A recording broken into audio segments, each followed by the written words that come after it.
وعلى رسوله الكريم أما بعد فأعوذ بالله من الشيطان الرجيم بسم الله الرحمن الرحيم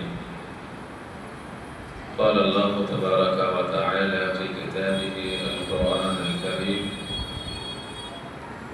ولا تقولوا لمن يقتل في سبيل الله أموات وقال رسول الله صلى الله عليه وسلم إن الحسن والحسين سيد شباب أهل الجنة وقال رسول الله صلى الله عليه وسلم اللهم إني أحبه فأحبه وأحب من يحبه أو كما قال رسول الله صلى الله عليه وسلم صدق الله وصدق رسوله النبي الأمين الكريم ونحن على ذلك لمن الشاهدين والشاكرين والحمد لله رب العالمين.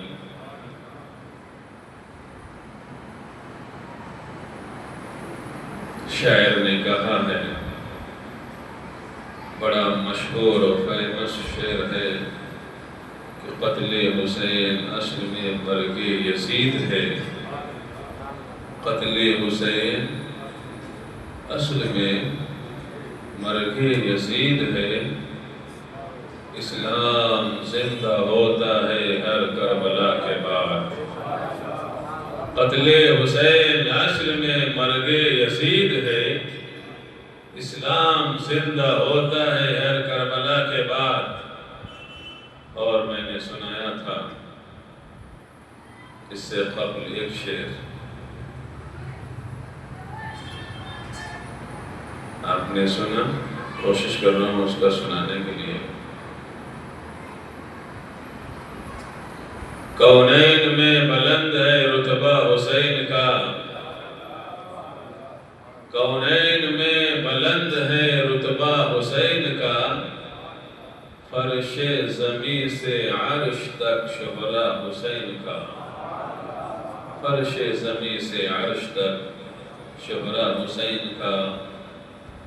بے مثل ہے جہاں میں کنبہ حسین کا. یاد کریں، گنگناتے رہا کریں. بے مثل ہے جہاں میں کنبہ حسین کا. بے مثل ہے جہاں میں کنبہ حسین کا. اور سلطان دو جہاں ہے نانا حسین کا.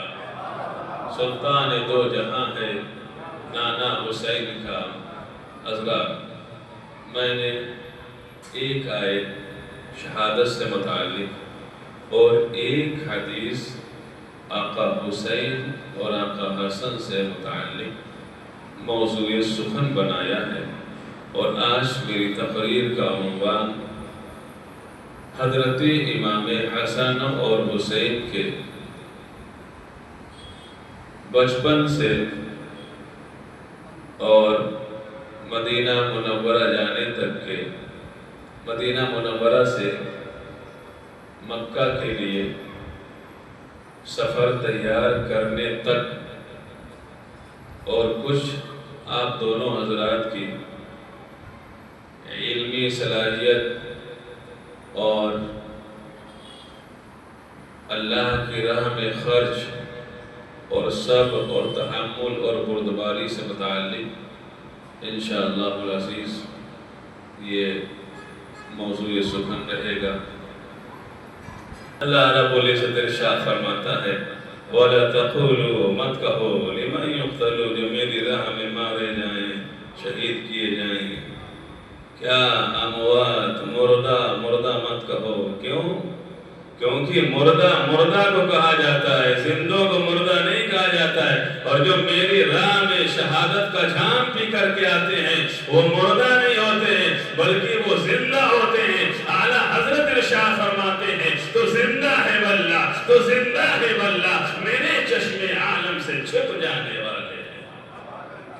مشکوٰۃ شریف کے اندر ایک حدیث ہے، اللہ کے رسول فرماتے ہیں ان اللہ حرم علی الارض ان تاکل اجساد الانبیاء فنبی اللہ حی یرزق. بے شک اللہ کے تمام انبیاء اور اور سلانی عظام یہ تمام کے تمام اپنی قبروں کے اندر زندہ ہیں، اور اللہ رب العزت انہیں اپنے پاس سے روزی عطا فرماتا ہے۔ اس لیے جتنے بھی شہداء ہیں، چاہے وہ شہدائے بدر ہوں، چاہے وہ شہدائے احد ہوں، چاہے وہ شہدائے کرب و بلا ہوں، گویا جتنے بھی شہید ہیں آقا حسین کے ماتحت میں آئے ہو، یا سید الشہداء حضرت امیر حمزہ کے سرپرستی میں ہو، یا غزوہ بدر کے اندر اللہ کے رسول کی سرپرستی میں ہو، یا حضرت خالد بن ولید ہو، چاہے کوئی بھی صحابی ہو، انہوں نے میدان جنگ میں جا کر کے اعلاء کلمت اللہ کے لیے اگر اپنے ہاتھوں میں تلوار کو لے کر کے دشمن کے اوپر وار کیا ہے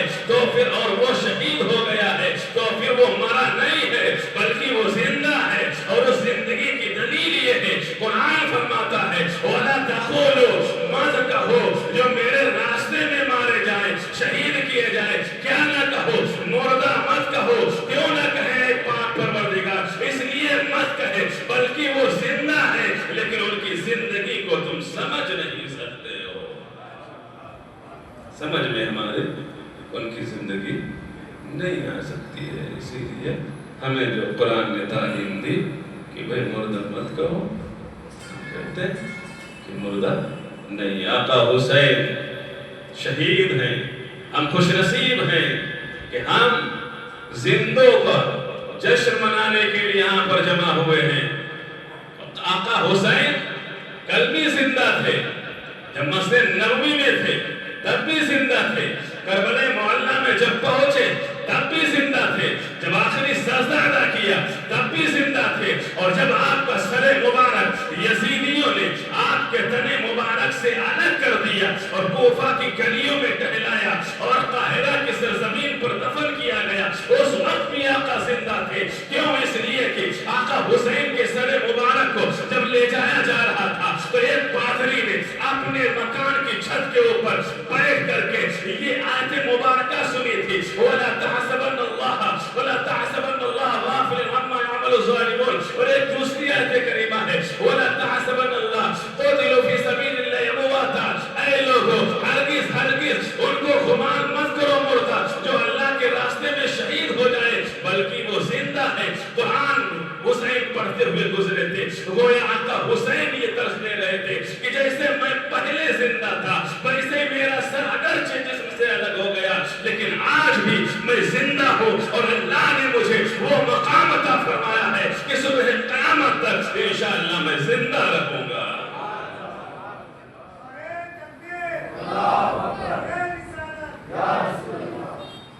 اللہ رب العزت نے قرآن کے اندر ارشاد فرمایا انہی حسین کا جشن ہم منانے کے لیے یہاں پر بیٹھے ہوئے ہیں۔ ان کی محبت بڑی عظیم چیز ہے، بخشش اور مغفرت کا ذریعہ ہے۔ کون ہے آقا حسن حسین؟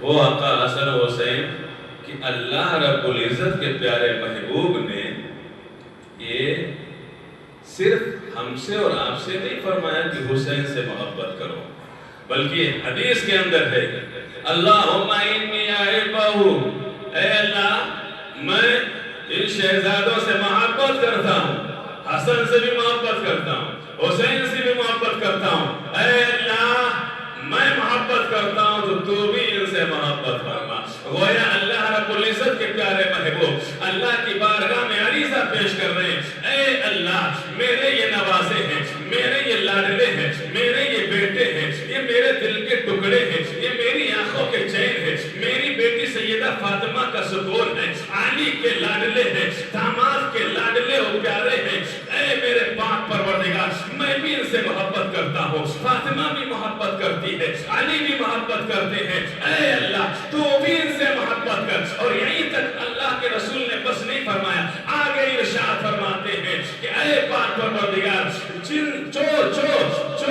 بندے ان دونوں سے محبت کریں، اے اللہ تو ان لوگوں سے بھی محبت فرما۔ گویا سرکار نے یہ فرما کر کے ہمیں یہ درس دے دیا ہے کہ میرے امتیوں میرے حسین و حسن سے محبت کرو۔ اگر تم حسن حسین سے محبت کرو گے دنیا میں بھی کامیابی ہے، آخرت میں بھی کامیابی ہے، تو میں بھی تم سے محبت کروں گا، اور صرف میں ہی محبت نہیں کروں گا بلکہ اللہ بھی تم سے محبت فرمائے گا۔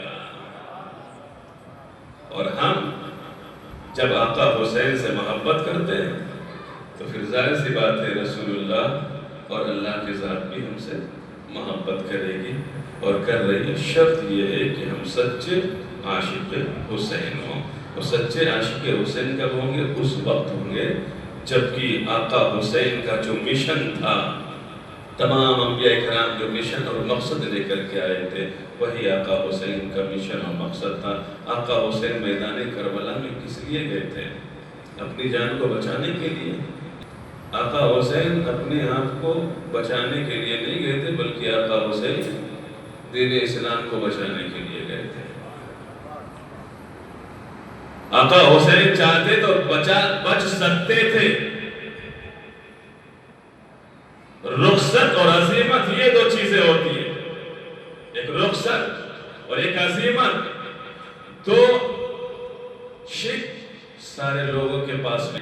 آقا حسین کے پاس میں بھی دو راستے تھے، ایک رخصت کا ایک عزیمت کا، لیکن آقا حسین نے رخصت پر عمل نہیں کیا بلکہ عزیمت پر عمل کیا۔ رخصت پر عمل کر سکتے تھے، وہ جاتے کربلا میں یزید کو بلاتے یا یزید کے پاس میں جاتے اور کہتے ٹھیک ہے، جیسے مدینہ کے لوگوں نے تیرے ہاتھ پر بیعت کی ہے، جیسے کوفہ کے لوگوں نے تیرے ہاتھ پر بیعت کی ہے، جیسے حجاز کے لوگوں نے تیرے ہاتھ پر بیعت کی ہے، یہ حسین بن علی بھی تیرے ہاتھ پر بیعت کرتا ہے، اور اپنے آپ کو اور اپنے اہل خانہ کو لے کر کے چلے جاتے عراق کی سرزمین پر یا کہیں بھی دنیا کے کسی کونے پہ، اور جانے کے بعد میں مکر جاتے کہ وقتی طور پر رخصت کی اسلام نے، اس لیے میں نے جھوٹ بولا، لیکن میں کوئی یزید کی بیعت نہیں کرتا۔ یہ کر سکتے تھے آقا حسین۔ اس رخصت پر آقا حسین نے عمل نہیں کیا بلکہ عزیمت پر عمل کیا۔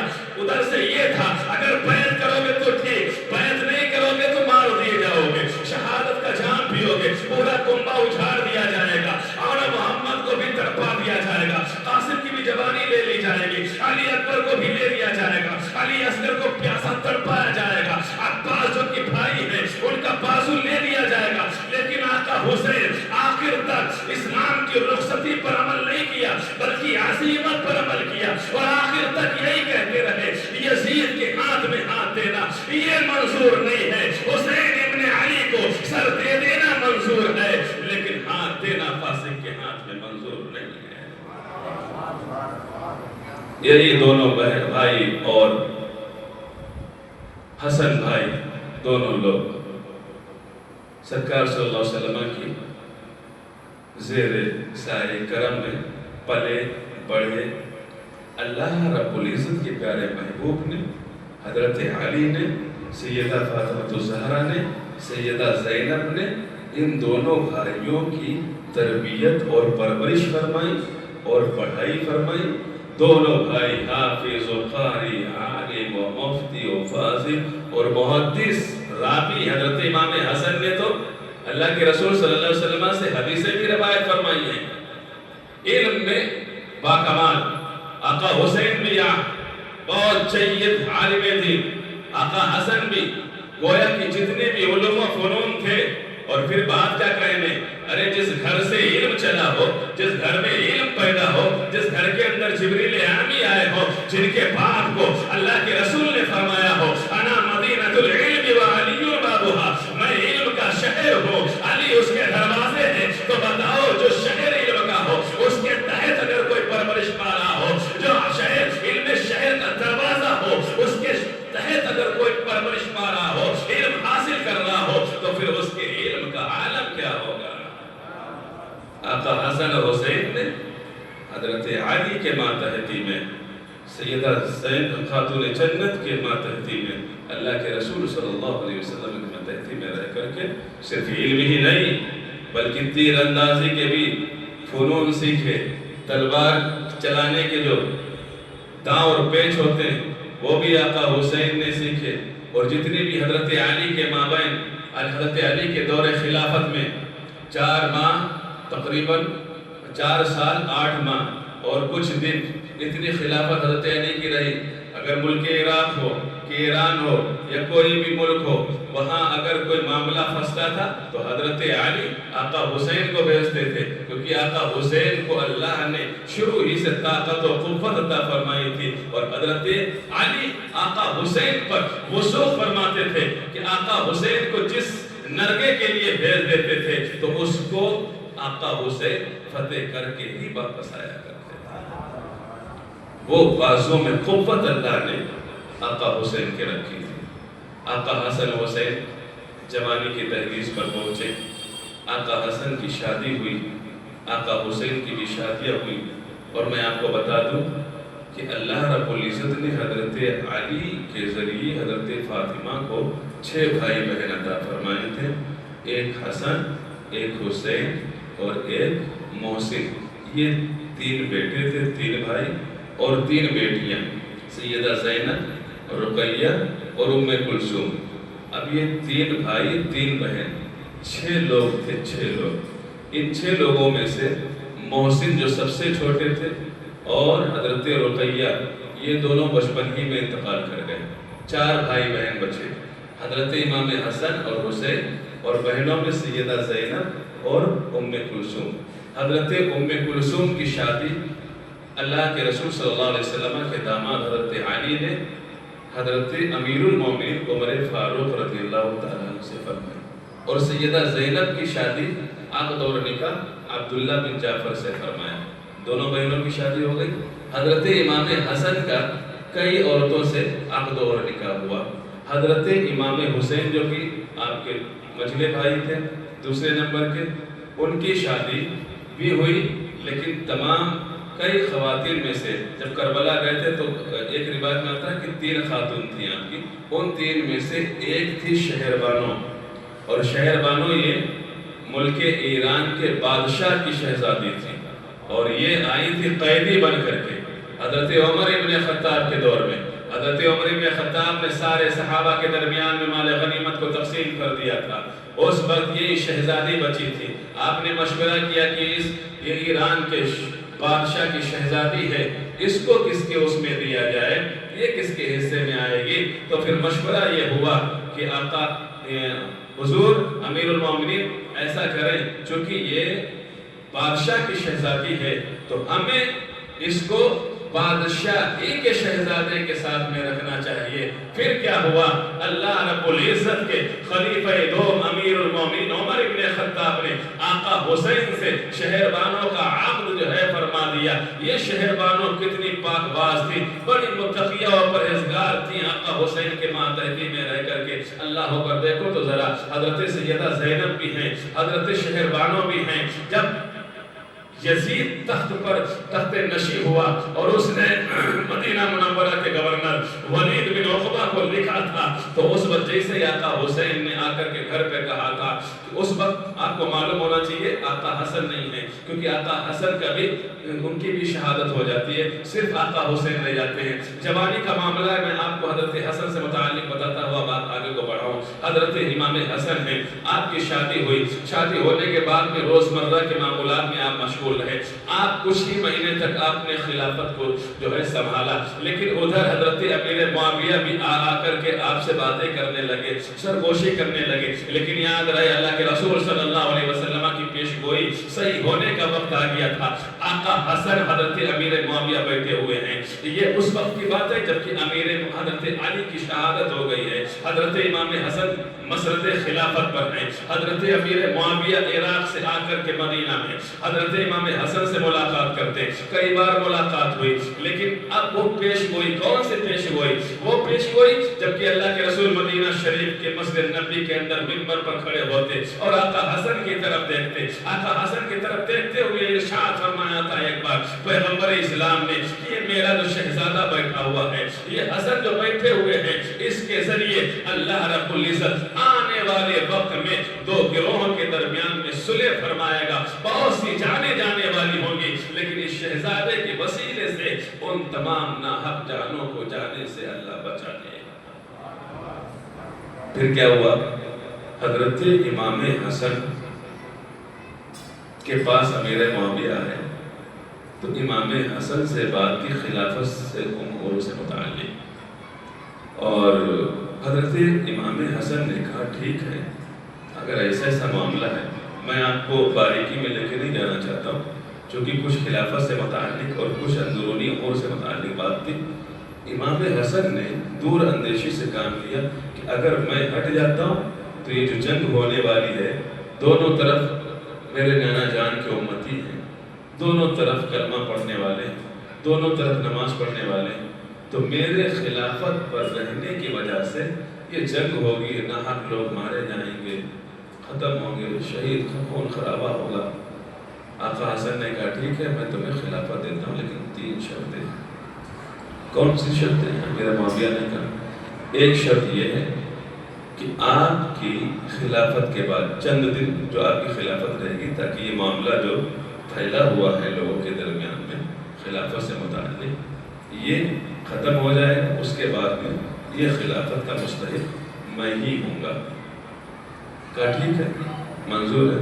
کہا دوسری شرط یہ ہے کہ چونکہ آقا حسن کے ساتھ میں بہت سارے لوگ تھے، اور وہی سارے لوگ آقا حسن کی سرپرستی میں یہ ساری شرطیں رہے، جو آقا حسن کے دیون ہیں، جو قرض ہیں، وہ سب آپ ادا کریں گے۔ امیر معاویہ نے کہا ٹھیک ہے، ہم ادا کریں گے۔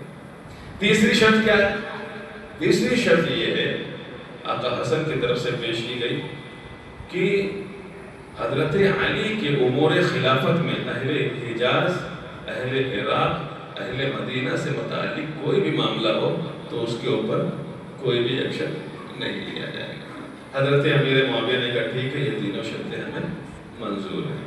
حضرت امیر معاویہ نے خلافت سنبھالی، اور ادھر حضرت امام حسن کے پیچھے کوئی لگ گیا، ایک مرتبہ زہر دیا، دوسری مرتبہ زہر دیا گیا، تیسری مرتبہ زہر دیا گیا، چوتھی مرتبہ زہر دیا گیا، پانچویں مرتبہ زہر دیا گیا۔ اللہ اکبر! دیکھیں تو صحیح، چھٹی مرتبہ ہیرے کی جو ہے کنی بولتے ہیں، کنی، اس کو پیس کر کے باریک کر کے آپ کے پانی کی سراہی میں ڈال دیا گیا، اور جب آپ نے پانی پیا تو حلق سے لے کر کے پیٹ تک ایسا محسوس ہوتا تھا کہ سارا جسم پھٹ رہا ہے، اور اس کی تیزابیت سے اندر کی جو آنتیں وغیرہ تھی وہ کٹ کر گل کر کے وہ جو ہے گرنے لگی تھی۔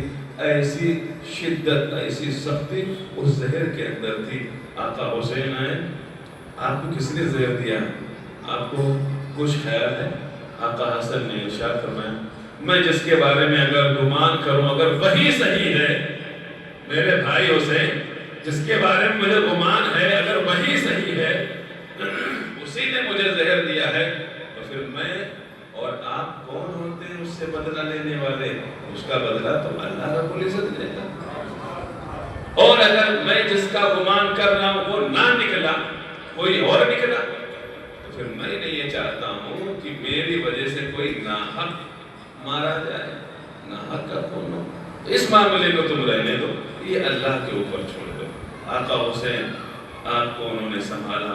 آقا حسین بہت اس وقت تکلیف میں رہے، بہت روئے۔ روایت میں آتا ہے اتنا روئے آقا حسن کو لے کر کے کہ آپ کی داڑھی مبارکہ پوری آپ کے آنسوؤں سے تر ہو گئی، اور پھر آپ ہی نے آپ کو جو ہے کفن و دفن، اور حضرت امام حسین اور آپ کے ساتھ میں حضرت عبداللہ اور دیگر لوگوں نے مل کر کے، اور آپ کو جنت البقیع کے اندر اپنی امی جان حضرت سیدہ فاطمہ الزہرا کے پہلو میں دفن کر دیا۔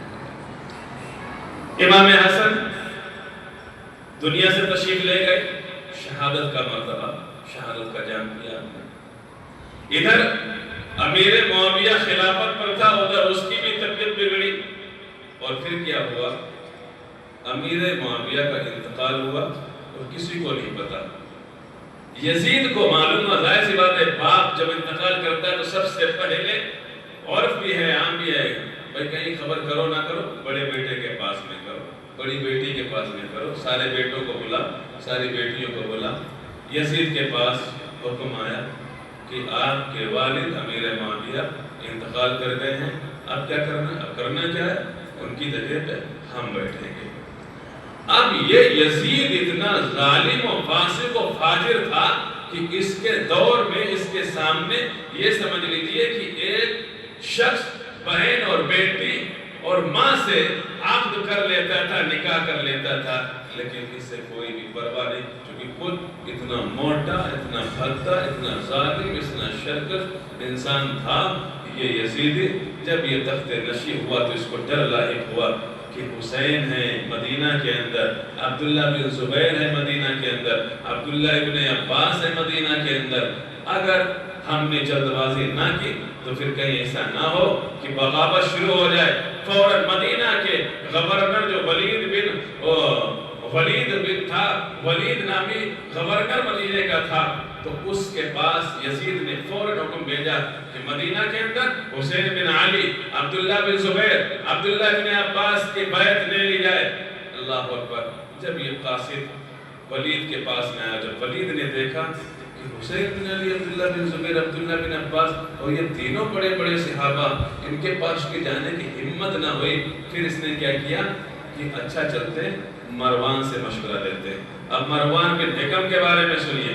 مروان بن حکم جب یہ پیدا ہوا تھا سرکار کی بارگاہ میں لایا گیا تھا، اور جب وہ تحنیک، جیسا کہ میں نے کل ذکر کیا تھا کہ جب بچہ پیدا ہوتا ہے تو اس کو تحنیک دی جاتی ہے، کوئی میٹھی چیز چبا کر کے اس کے تالو سے لگائی جاتی ہے۔ اللہ اکبر۔ جیسے ہی اللہ کے رسول نے دیکھا تھا تو ارشاد فرمایا تھا، ھذا البزر ابن البزر، یہ تو بچھو کا بچہ بچھو ہے۔ اللہ کے رسول نے اس کی پیدائش ہی کرے، اور اس کا جو باپ حکم تھا، مروان بن حکم، مروان کا باپ حکم سے متعلق اللہ کے رسول نے بہت پہلے ارشاد فرما دیا تھا کہ ایسا شخص ہے بدذات، اس کے اوپر، جبکہ مروان ماں کے پیٹ میں تھا، اسی وقت اللہ کے رسول نے یہ فرما دیا تھا کہ حکم جو ہے، حکم، اس کے اوپر اللہ کی لعنت ہوتی ہے۔ گویا یہ باپ بیٹے شروع ہی سے تھے۔ پھر کیا ہوا؟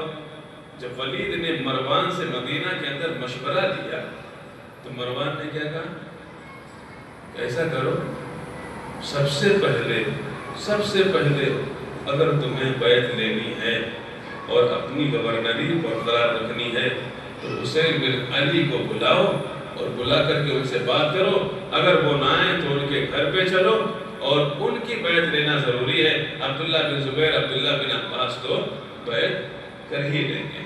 اللہ اکبر۔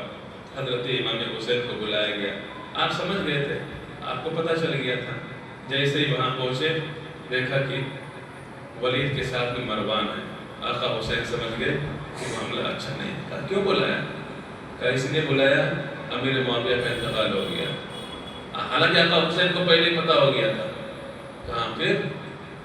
کہ یزید نے حکم دیا ہے کہ آپ اس کے آن پر بیعت کریں۔